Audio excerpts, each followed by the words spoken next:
there's a sustained effort by liberals in this country to speak out against capitalism.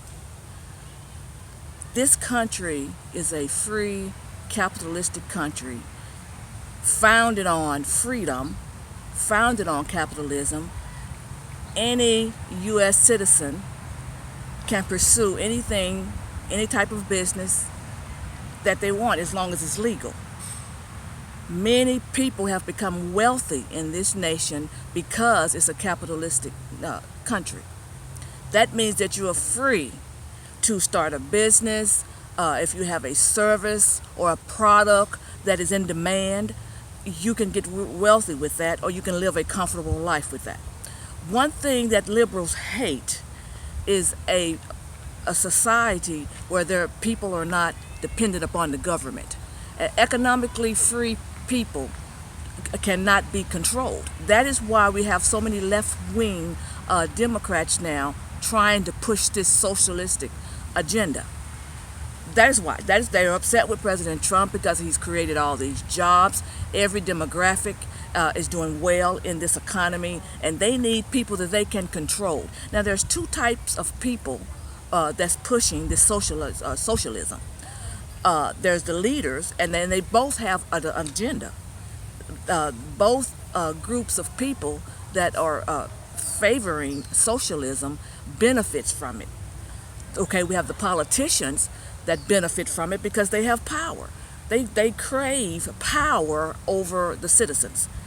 They want to get rid of the middle class. That is why the middle class are the ones that's carrying the load. They tell you that the rich are not paying enough, but it's really the middle class that's holding it, carrying the load. Because if they can get rid of the middle class, then they'll have rich and poor. And of course, they will be part of the rich, and they can control people. But as long as you have a thriving middle class in this country, they won't be able to take complete control. Now, they talk about the poor as if the poor will always be poor. And there's no such thing as that. Yeah, there are poor people in this country, but no one has to be poor. Now, I'm not talking about the physically handicapped, or physically handicapped or mentally handicapped. I'm not talking about that. Every other poor person is poor by choice. Now, I got in trouble on my undergrad classes because I said this very thing. I think it was in one of my social psychology classes. I took on the instructor and everybody else in the class because they started talking about poverty. And I interrupted everybody. And I said, poverty in the United States of America is a choice. And they all went nuts. And I took them all on. And I didn't back down. And I still believe that. If you are a healthy individual in the United States of America, if you are poor, it is by choice. Now, you may not believe it or you may not understand it, but it's by choice because there is no excuse for an able-bodied individual in the United States of America to be poor. So they talk about, they say, but what about the working poor? That's the thing they use. People that are working hard every day, but they're still poor. Okay, those people, first of all, are unskilled. Because if you are working, like for instance, if you're a ditch digger, okay, now there are machines that dig ditches, but if you don't even know how to work the machine, and just say you're manually digging a ditch, there's no skill required for that. So yes, if you work all day long digging a ditch, that is hard work. But you're still poor because of that. You don't have any skills. And also, some poor people, even though you call them the working poor, there are some poor people that know how to manage and invest what little money they have and become rich. I read a book a few years ago, about the Millionaire Next Door and the Millionaire Mind. Now, one guy wrote that book, both books. And one thing that stood out with me in those books, and I don't remember which one it was because I read them both, but there was a school bus driver, okay, a school bus driver that had 3 or 4 children, and he drove that bus for 30 some odd years, and he did not want his kids to have to be a bus driver. He wanted his kids to get a good education. So what he did is he invested in the stock market, this bus driver. He invested, I guess he was very frugal, and he invested in the stock market, and by the time his kids were ready for college, he had $1 million already invested for them to go to school. Now that was you could say he was a working, poor, unskilled person, but he had the knowledge to know how to at least invest. So you have that. And I remember reading about a guy that was in elementary school, and he had to stand up in front of the class and read, and he couldn't read that well, and he was so embarrassed that he said, "This is it. I will never be embarrassed like this again." So what he did is he quit school in elementary school. This guy quit school, and he learned how to be a good fisherman, and somehow he ended up opening a fishing business, a seafood, a fishing, and he became a millionaire with a elementary school education because he found a trade he could do, and he was very smart. Okay, there's something about being creative. I'm not a very creative person, but there are some people that can create a business or a service that was in high demand and make themselves rich in this country. Okay, so there is no excuse for anyone that's able-bodied to be poor in America. We have too many opportunities. Okay, so there's a push by liberals for socialism. Now, the second group of people that favor socialism are people that don't want to work, are people that I call lazy, because they want everything that everybody else has, but they don't want to work for it, and they think they deserve it. They think they deserve it. You have that nice car, I deserve that nice car. Give it to me. So what socialism does is, it doesn't matter how hard a person A works. Person A's income is taken and spread it amongst everybody else evenly. So person B that didn't do anything still has the same thing. Everybody has the same thing, whether they work for it or not. A lot of people that want that are lazy people, and they think they deserve it. So that's why this socialism thing is being pushed in this country by liberals and people that don't want to work. But capitalism, see, this is the thing I really wanted to get out today. The one thing about having a free country, that means that you are free to fail as well. With freedom comes, I can succeed or I can fail. Now, in a country that's free and you are a failure, you have to explain. You see, you have to explain why it is that you are poor. And that people don't like that. They don't want to stand out as a poor person and as a rich person over there. So in order to cover that, if we just have socialism, that's why they have all these participation trophies. Okay, Team A wins and Team B loses, but everybody just gets a trophy and nobody loses. Nobody has to feel bad. But to me, competition is good because it makes you, as me, I'm just going to say I'm very proud. And I cannot see failing. I cannot see someone else succeeding, and I'm just sitting here with nothing, and there's nothing wrong with me. So my pride would make me get out and do something and try to accomplish something so I could at least not stand out as a failure. But some people don't mind being a failure, but they don't want to explain it. So that's why society's fault. That's why they come up with, so it's society's fault that I'm like this. It's somebody else's fault. It's not my fault that I'm like this.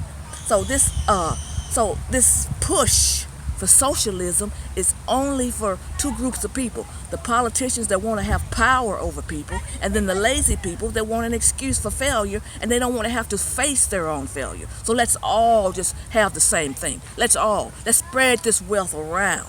See, but let me tell you something. A lot of people don't understand capitalism, and they don't understand our government. They said the government has all this money. The government does not have one dime. The government does not create wealth. The only way the government can do anything is if they take it from someone who's working.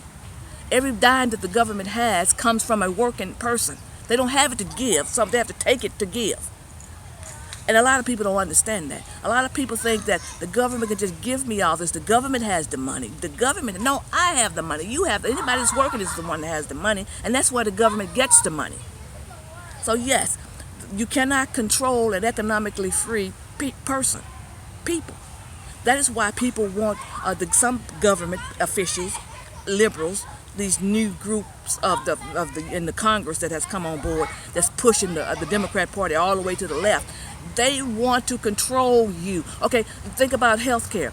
Kamala Harris was forced, after the debate the other night, she did an interview the next day, and she was forced to admit that in her health care plan that she has, that you would have to give up your employee-paid health care. She had to admit you had to give up your private insurance and your employee-based health care. And she said that the private insurance companies could be part of her program if they follow the rules, if they go by the rules. Now, what is that saying? So everybody, you give up your private health care insurance. Your employee has to give up your employee-based health care insurance and do what she wants. Now, what is that going to do? That's going to affect your health care. Here you are working, a working person. You have an employee that's paying some of, employer that's paying some of it, and then you're paying some. But you can't have your own coverage. You can't decide I want this, this, and this. And she's saying that even the private insurance companies will have to play by her rules. So that's controlling people. That's how you control. If you control someone's health care, you're controlling them. So I just want to talk about that today because another thing, what really sparked me to want to make this video was I read an article where California wants to teach our children that capitalism is racism. That's right. They want to put this in the curriculum. And they've come up with, and the people that come up with this stuff are liberal academia. They come up with all these. They're the one that invented the word white privilege. They're saying in this new, they call it ethnic studies, something about ethnic studies. And in this ethnic studies, they're saying that capitalism is racism and it's on the same line as white supremacy, capitalism. And then what they're trying to claim basically is capitalistic society is an oppressive society. So you see where they're going with this. But what it is basically, it's saying that minorities, that's where they're gearing it. Minorities are not capable. See, that's the the bigotry. They say it's soft bigotry of low expectation.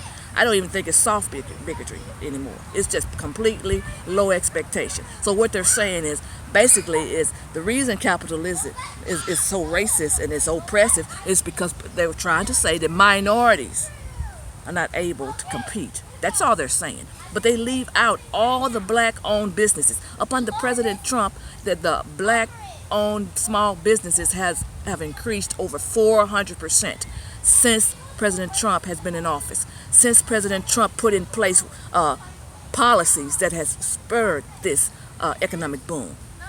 Okay, you know what has done it? He has lowered the corporate tax rate from 35% to 21%.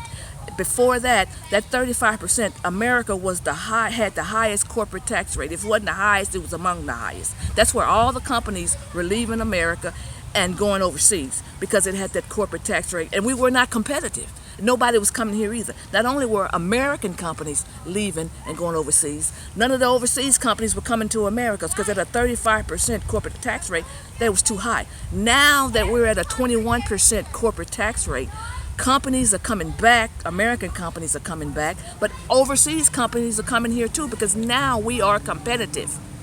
Okay, and then also he cut all these regulations that were unnecessary, that were strangling, strangling the economy, strangling job growth. So that caused economic booms all over. So even black businesses have increased 400%. Is that not capitalism? Is that not capitalism? But what these liberal academia people want to do is teach your children, not just in college. They're talking about teaching it in, all the way through school. That capitalism, what this country was founded on, capitalism is now racism. You understand where this is going, people? This is California, where businesses are leaving here in droves. They said the number one business in California is to own a U-Haul company because people are just getting out of Dodge. So that is why I want to make this video, because it ticked me off. Because I see what these people are trying to do. They do not want us to be free economically, because a free person, an economically free society cannot be controlled. It cannot be controlled. Have a blessed day.